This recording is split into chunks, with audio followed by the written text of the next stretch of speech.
Hello and welcome again to another episode of Truly Happy Juan. Ako po ulit si Eric Calugdan together with us Sir Enrico Garcia. No, I used to be an IT consultant for Unisys and then put up my own business called Infotext, and I'm currently the CIO as well of Philpax and CTO of Sante. You can call me a serial entrepreneur. No? Sir Enrico used to be the retail operations manager of Shell and then became the country manager of Herbalife and then became the director of operations of Avon and one of the board of directors of the Direct Selling Association of the Philippines.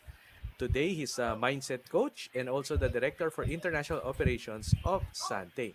Again, to all our viewers and listeners, welcome to Truly Happy One. We do this every Saturdays at 5 p.m. via Facebook Live and YouTube Live.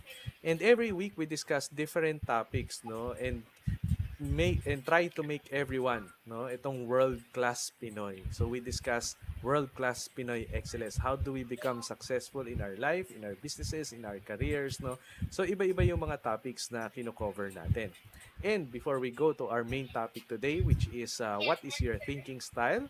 Let us know where you are watching from. So if you're watching from Mandaluyong, type nyo dyan sa comment section sa baba, watching from Mandaluyong. Or if you're watching from Dubai, type nyo dyan sa chat portion, no? Watching from Dubai para alam natin kung hanggang saan umaabot itong ating broadcast. Also, this is an interactive session so you can post in your questions, no, or feedback. You can type it sa comment or chat section. And wag na rin kayo mahiya, like nyo na rin po siya, comment, no, and tag your friends na sa tingin yung masyadong negatron. Tag nyo sila dito para may matutunan sila dito, no, at mag-iba ang kanilang pananaw sa buhay. And feel free to share at para wala kayong mamiss na mga episodes. Nasa episode 43 na tayo. Wow. Wow. 43 episodes na. So kung may mga na-miss kayong 42 episodes and back, no, yung mga episodes na yun nasa description nitong video, click nyo lang yon. Pero yung mga future episodes, para hindi nyo ma-miss, make sure that you click on the subscribe button dyan sa baba ng YouTube. No? Kulay red button yan. Walang bayad. Libre po mag-subscribe. No? And also, meron tayong Facebook group na Truly Happy One. Yung link para dun sa Facebook group na yun, makikita nyo sa description nitong video. No, yun yung last link na makikita nyo sa description. Truly Happy One Facebook group. Join na rin kayo doon para wala kayong ma-miss na mga episodes natin every Saturdays at 5 p.m. Ayan. Nanonood sa atin, sir, si Jomar Aquino, watching from Wow. Dasmariñas City, Cavite. Kamusta, Jomar? Thank you. Ayan. Oo nga, long time no here, Jomar. Yes. Okay. So, ang topic natin this week, no, is what is your thinking style today? So, Sir Enrico, ano ba tong thinking style na pag-uusapan natin? Okay. So, unang-una, good afternoon, Eric, and good afternoon to our viewers, no?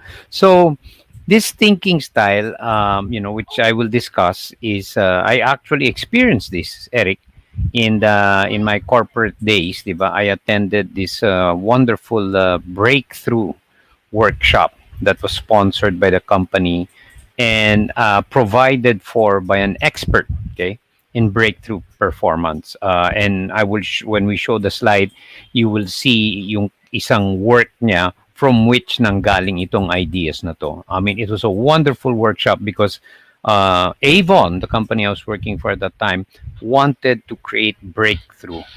And breakthrough was, in simple terms, you create performance that was, probably unthinkable before, diba? So, yun yung context, no? And this particular topic was one of the key takeaways in my experience, no, having attended that powerful session, diba? So it was beautiful, and I really believe this, especially today in our situation. You could be fixated on one, and that could, obviously mean the difference between you surviving or you thriving in terms of mental health, and not just mental health, right? So, yun yung sa ano natin, yun yung context. So, sige, ipakita na natin so I can talk through ano ba tong sinasabing thinking style. Okay? So, I made reference the gentleman that actually facilitated this workshop. He's the guy that wrote this book with his partner. You can see that Bart Sale. And if you, look this up, Riding the Blue Train, and this is all about a leadership plan for explosive growth, really for breakthrough performance. Okay, so as mentioned, he spoke about four thinking styles. And Eric, yeah, the first one is what he calls yung magical thinking. Ito yung, this is the kind of thinking that provides, visions of the future that, really engage people at their core. Examples of this could be like Lee Kuan Yew for Singapore, right? When they decided, and when Malaysia, decided to, okay, you can go on your own. And, he really put that vision for Singapore. Singapore was a very small fishing town, practically nothing there in the late 50s to early 60s. But Lee Kuan Yew put up a fantastic vision for what he saw in his mind. So magical yung thinking niya. We're going to be that, that powerful nation, even if they had no resources. And, of course, we now know what Singapore is today. On a personal note, I've experienced this through one of my bosses in Shell, where, back in 1986, he had this, what we call magical thinking of, he said, we're going to become number one in market share in 1990. So we were in 1986. But how could that happen when we were the cellar dweller? We were the last. In the oil industry, there were only three players at that time, and we were number three. So we said, how can that even be? And anyway, long story short, 3 months before 1990, we became number one. So this kind of Wow. thinking is, yeah, and I personally experienced that. And that's Mm. the power of that magical thinking. Okay? So let's move to the next. The other Next, kind yeah. of thinking is what's called heroic. And as a child, we know this, right? Where you want to become a firefighter because you want to save people, you want to be a pilot, or, in the armed forces to defend your country. You here the mentality is, can do, 'di ba? And then yung intentionality mo, yung intention mo talaga is, truly heroic, 'di ba? And you see this in sports, in business, where people, just have that kind of thinking, yes, we can do this. In a way, we experienced that in my Shell story, because that GM showed us the future, but also sat us down and told us, look, it's not too big a gap if you really look at the numbers. In our head, it looked very big, but when he ran us through, oo nga, we weren't too far. And it was something that, if we put on heroic thinking, we could. And that's exactly what happened. Yeah, we can do this. That can do mentality and intentionality. There's a lot of energy, there's a lot of passion, and that's what causes things and, events to produce the results. Okay, so yan yung isa, yung heroic thinking. And then let's go to the next. Ito yung obviously yung magical heroic, yan yung gusto natin, no? Whether in business, in corporate, di ba? Pero meron rin tayong moments of yung resigned, 'di ba? And probably because of our experiences, 'di ba? Yung nakasuka na several times, whether it's at work, in business, profession, and you kind of have this resigned thinking, lalo na kung yung kumbaga tawag nila jaded, 'di ba? Eric, yung medyo Mm. namamanhid na, 'di ba? Kasi sunod-sunod, 'di ba? So this is, this kind of thinking, and to be honest, when we attended that course I was talking about, we asked the guy point blank in a open mic, if you want to call it. Mm. We asked him straight, from what you've seen, where is Avon right now? From what you've experienced after a day and a half. And, he's from the UK, so very polite, but sabi niya, I really have to say that you guys are in this space resigned. The Mm. energy is low, people were not totally engaged. We were seeing very limited possibilities. And, he said that's exactly why we're all here, because, we're currently here. In fact, he said from what I've seen thus far, you are actually even at the lower side of resigned, which will bring us to the last type of thinking, Mhm. which is what they call yung cynical. Sabi niya, you're somewhere in between. And we were all stunned, especially our Asia Pacific boss at that time. But we knew it, and it was right, right? Not that didn't mean we were not good. It's just that, probably because of so many experiences. And again, when you get into ano ba yung cynical, what does that mean? You get into that space where you question everything, and anybody, an organization. Ultimately ang ano mo dun is, hey, what's your agenda? You no longer believe in you even undermine possibilities. But no, that's not possible. It's like it's there's no there's nothing you can do anymore, and that's very corrosive. And we see this, Eric, from time to time. You will see this in sarcastic jokes, Mhm. or sometimes they use humor to mask this. Like they'll, Yung mga throw hugot na wish mo lang, yung hugot. mga gano'n. Correct, Na, correct. wish mo Yeah, lang, parang sana all, right, yung mga gano'ng comments, correct. medyo yun yung hinihint niya, no? Yes.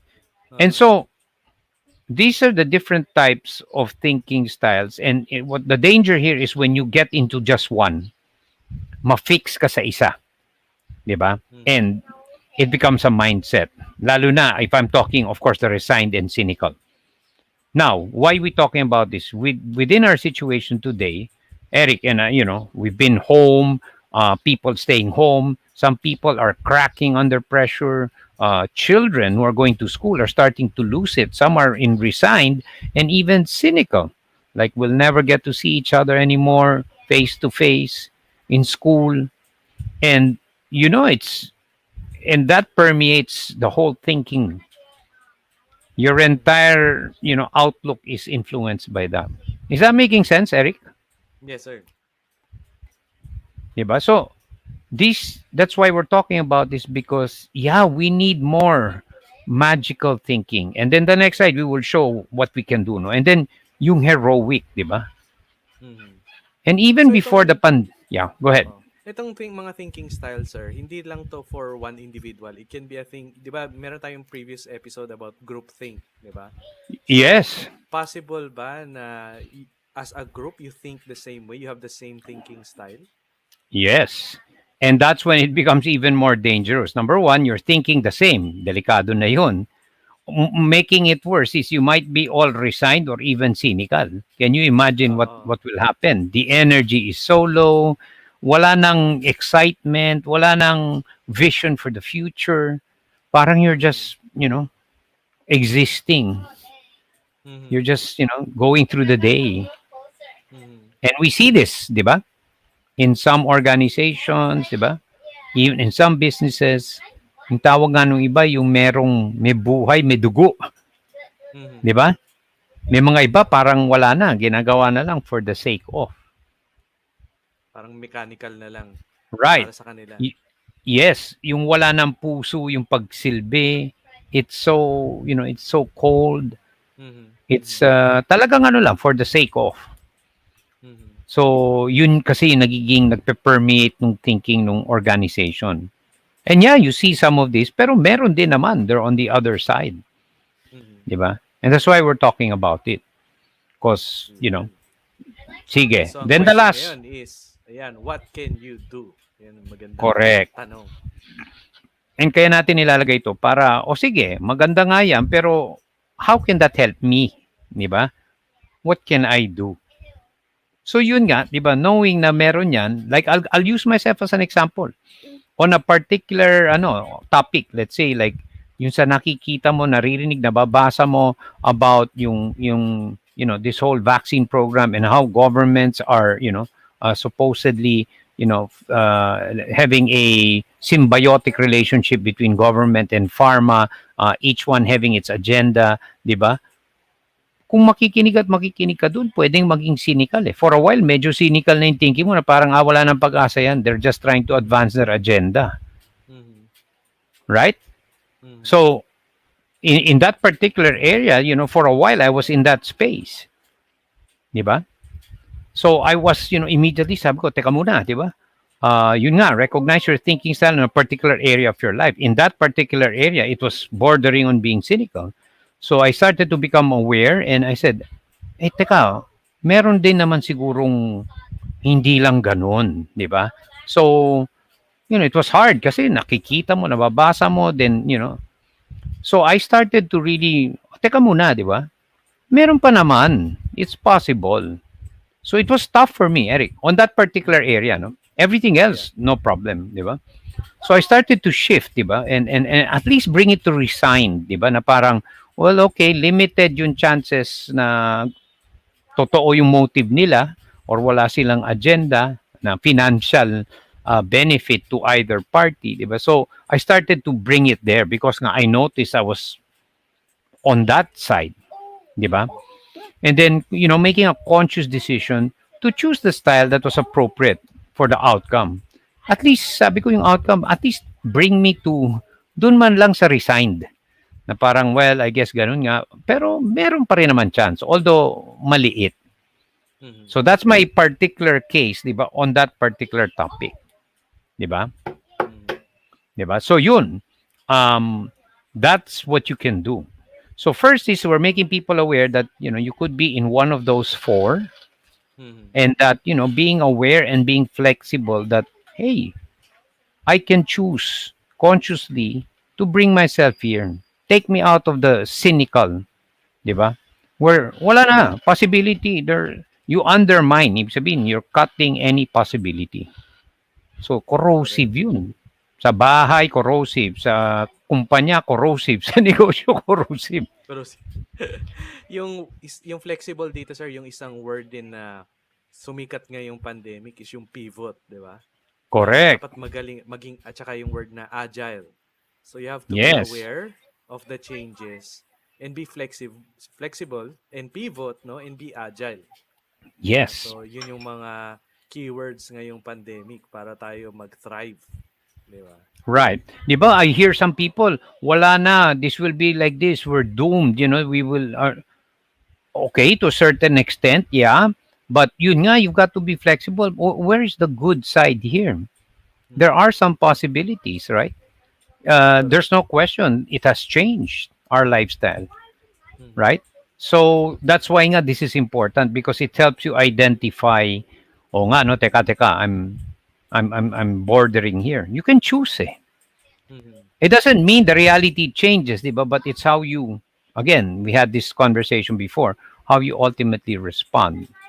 Kasi nga, pag Correct. na-fix ka dun sa cynical, ang danger nun is it might spread into all other areas of your life.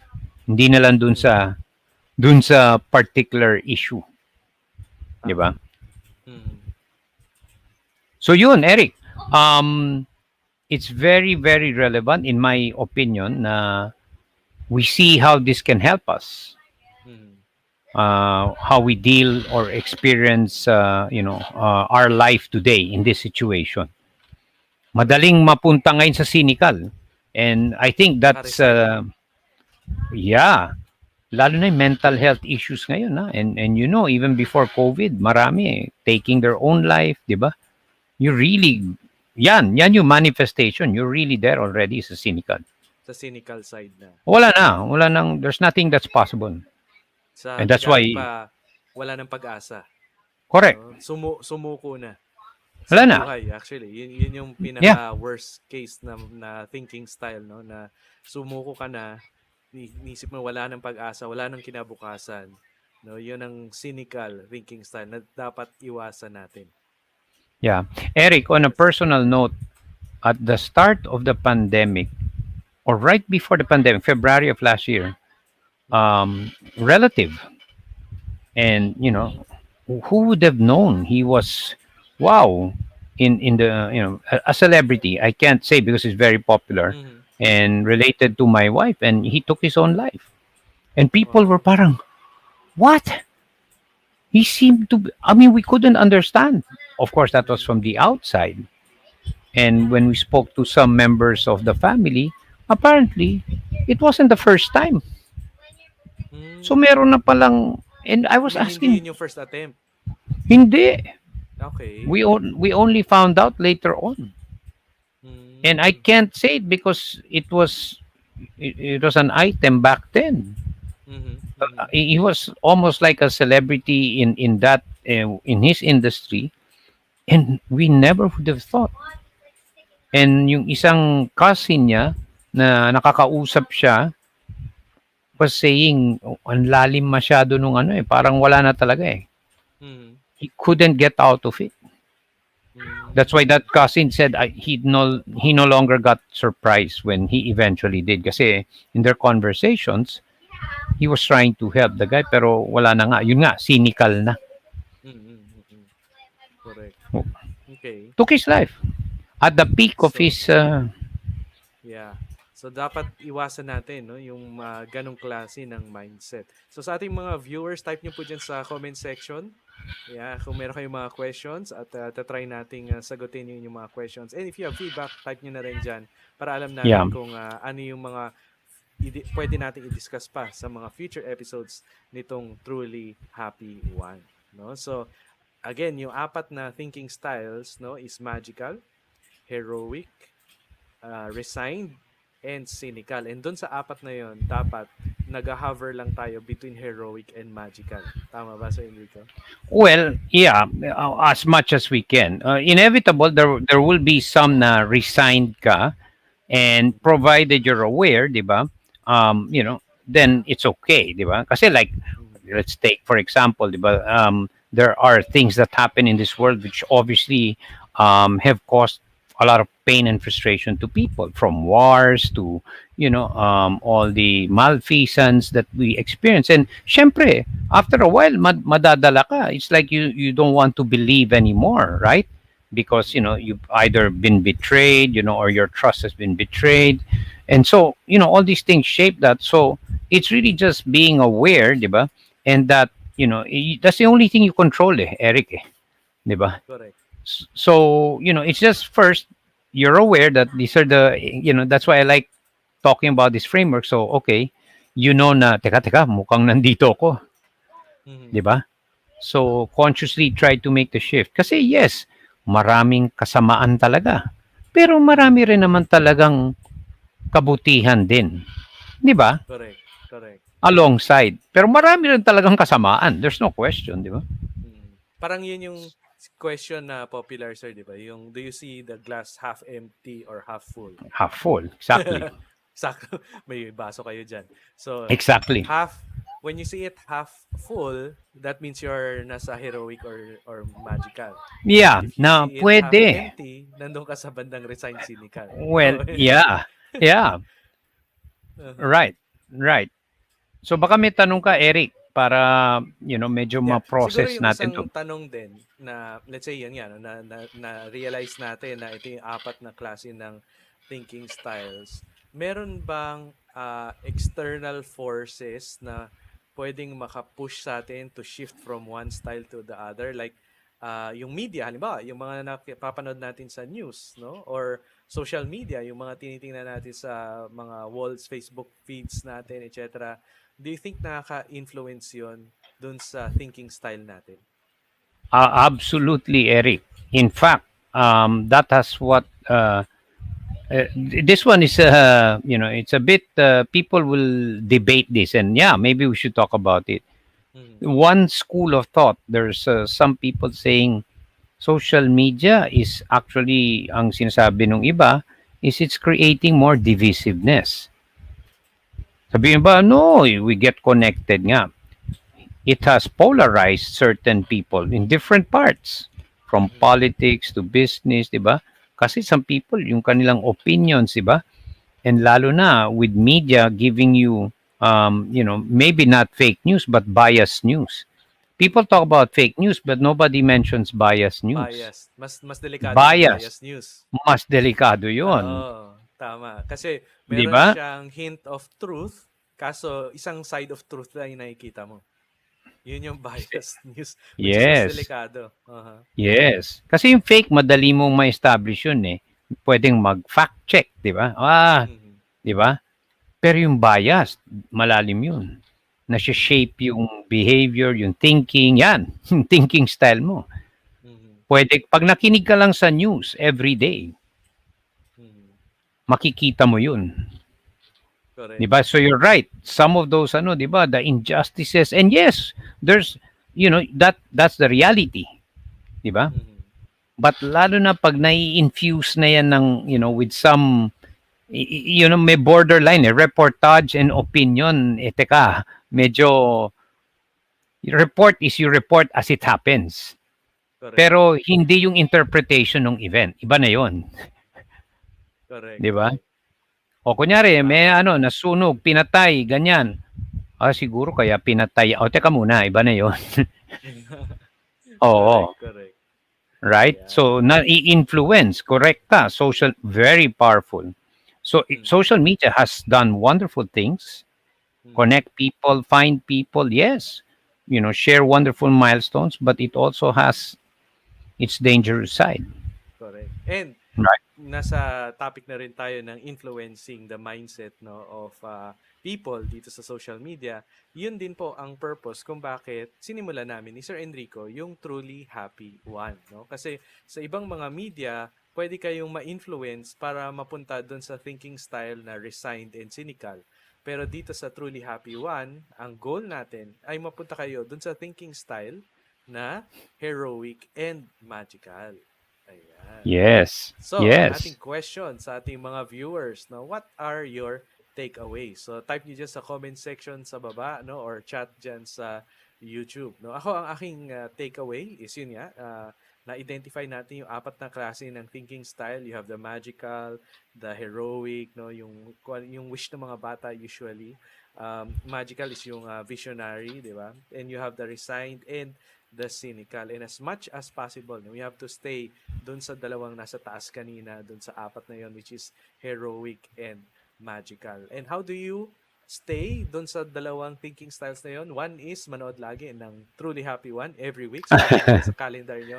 Saturdays at 5 p.m. manonood ako ng Truly Happy One para alam ko yung wisdom, alam ko kung paano yung tamang pag-iisip, no, para ma-maintain ko yung mag-hover lang doon sa dalawang stage ng heroic and magical, no. And aside from that, of course, no, we always say sa church, no, every day pray, every day read your Bible, kasi with faith, no, you will always be nandun sa dalawang stage na yon. Hindi ka magiging resigned, hindi ka magiging cynical if you're prayerful and thankful at the same time.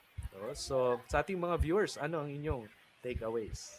Ayan. Sir Enrico, kayo po, anong inyong last message sa ating mga viewers naman? Ang ganda nung sinabi mo, lalo na yung sa Bible, 'di ba? Lalo na yung story ni Judas, 'di ba? Yun naging cynical, 'di ba? Yung nawalan na ng pag-asa talaga, 'di ba? Yes. He felt na na-betray niya ng gusto, 'di ba? And then parang sabi niya, I'm so guilty. How could I do that? And then yung whole concept of he couldn't forgive himself, 'di ba? Na parang he had Mm-hmm. in his mind, wala na akong pag-asa. I'm no good, wala na. There's no more chance to change myself, to be remorseful about what I did. So, therefore, bitay ko na yung sarili ko. Di ba? Yeah, Talagang that, nag-resign na sa kanyang yeah. buhay. Oh, yeah. And wala nang possibility, 'di ba, of amending, fixing, 'di ba? So Yes. yun yung naging ano niya. So beautiful. Yeah, it's exactly that. It's really just, this is consistent, and nothing really new here. It's just that mindful, and you have some mental imagery. Importante yun, Eric, eh. To me, yun yung Yes. perming meron kang little framework na pwede mong puntahan. Teka muna, nasa na nga ba ako? So in your mind, na meron kang hindi ka nawawala na parang FFF nandito. Oh, teka muna, 'di ba? So meron kang parang signpost or milestone markers na Merong tinatawag. markers, merong guide, no? Which Oo. is papunta dun sa goal. Meron kang ano ba tawag doon? Direction. Uh, Yun ang oo. importante. Ay, Meron kang para direction, landmark, may 'di ba? Kung milestones. may landmark yung saan ba yung palatandaan para malaman ko na papalapit na ako or nandun na Oo, ako, 'di ba? correct. So, yun yung importante. And yeah, my wish is that people, tama ka, invite them. Hindi lang ito, maraming iba, 'di ba? Pero of course, for us, 'di ba?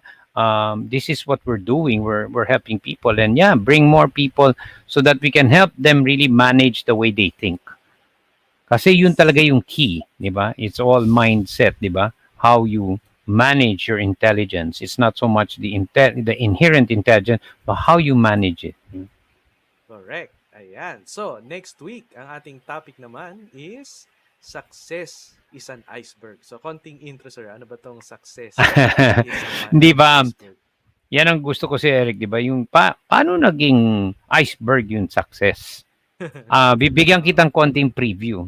Di ba may kasabihan pirme, pare may problema yung ano, or ang ganda no nangyari. And then sasabihan nila, pare, but that's just the tip of the iceberg.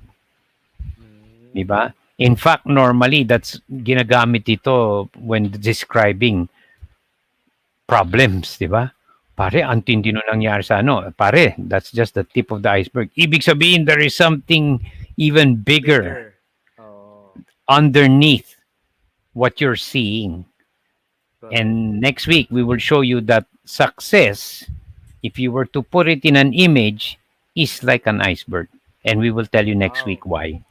Exciting, no? So sa ating mga viewers dyan, nanonood sa atin po si Sharon Kalugdan, my better half. Thank you Wow! po for Thank you, watching. Sharon, Ayan. as So always. wag niyong mamimiss ang ating mga susunod na episode. Make sure you subscribe sa YouTube or join our Facebook group na Truly Happy One. And mark your calendars na rin, no? Weekly, every Saturdays at 5 p.m.